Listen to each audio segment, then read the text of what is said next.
हलदी को आम खाइबा बनैबा व्यवहार करिथांती। खाइबार स्वाद एवं रंग को बढ़ाई आम जमी हलदी की व्यवहार करथांती से भली भाव में आम स्किन संबंधी किसी भी प्रोब्लेम हेले आम हलदी की व्यवहार करिथांती एवं सेटा आम स्किन को बहुत भल मध्य रखि थाए। यह छड़ा हलदी आम शरीर को सुस्थ रखिबारे मध्य बहुत सहाय्य करिथाए। आम हलदी को बहुत किसी असुविधा व्यवहार करिथांती। खास करिकी क्षत स्थान रे बा आंठू गंठी पेन हवा जगार हलदी को व्यवहार करा जाए। हलदीर बहुत किछि फायदा अच्छी एक आम समस्ते जानिचंती, किंतु कौन आपण एक कथा जानिचंती कि हलदी पानी पीले कौन कौन फायदा सब होता है। तो चलतु जानिबा सकाळु उठिकी हलदी पानी पीवा द्वारा कौन कौन सब फायदा हमको मिलता है। हलदी बहुत भल आंटीऑक्सीडेंट एवं आंटीबायोटिक औषध अटे। सकाळु सकाळु जदि आपण यार पानी पिउचंती ताहले एटा आपनको पई बहुत भल। चलतु जानिबा सकाळु आमे ई हलदी पानी को केमिति बनेइबा। प्रथमे आपण गोटे ग्लास रे गोटे चामच रो 4 भागरु भागे हलदी नेबे।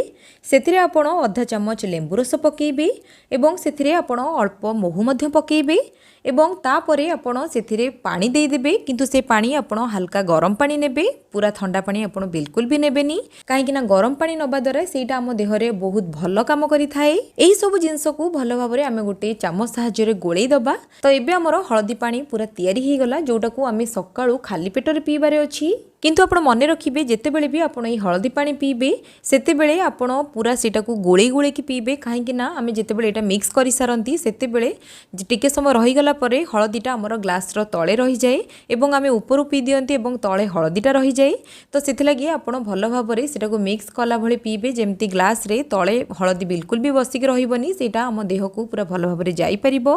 हलदी पानी पीबार प्रथम लाभ होउची एटा कैंसर रु हमको रक्षा करि थाए। हलदी रे कर्क्यूमिन अछि जोटा हलदी को आहुरी स्ट्रांग एंटीऑक्सीडेंट रे परिणत करे, जोटा कैंसर सृष्टि करुथुबा कोशिका बा सेल सहित लड़ी थाए एवं हमको कैंसर ठारू रक्षा करि थाए। सेकेंड रे हलदी पानी पीबा द्वारा हम हजम शक्ति बहुत मात्रा रे बढ़ी थाए। बहुत रिसर्च रु जाना पड़िची कि सबुदिन जदि आमे हलदी पानी पीबा ताहेले सेटा हम हजम शक्ति को बढ़ाइबारे बहुत सहाय्य करिवो, जा फल रे हमर पेट संबंधी असुविधा एतरा बाहरिबनी एवं हमर पेट बहुत सुस्थ रहिबो। थर्ड रे जदि हम शरीर रे कोनोसी कारणरू भी कोनोसी अंग प्रत्यंग जदि हमर फुली जाईची ताहेले जदि हम नियमित भाव में हलदी पानी पीबा ताहेले जे कोनोसी भी फुला को कम करिबा पई एटा बहुत भल सहाय्य करि थाए। एहा सहित हम आंठू गंठी असुविधा रु भी एटा हमको रक्षा करि थाए। फोर्थ रे हलदी पानी पीबा द्वारा हम मस्तिष्क तीक्ष्ण हेई थाए। सकाळु हल्का गरम पानी रे हलदी मिसेकी पीले एटा हमर मस्तिष्क को तीक्ष्ण करि थाए एवं जो मानकर भूलिबार रोग थाए छोट छोट कथा से माने भूली जाती,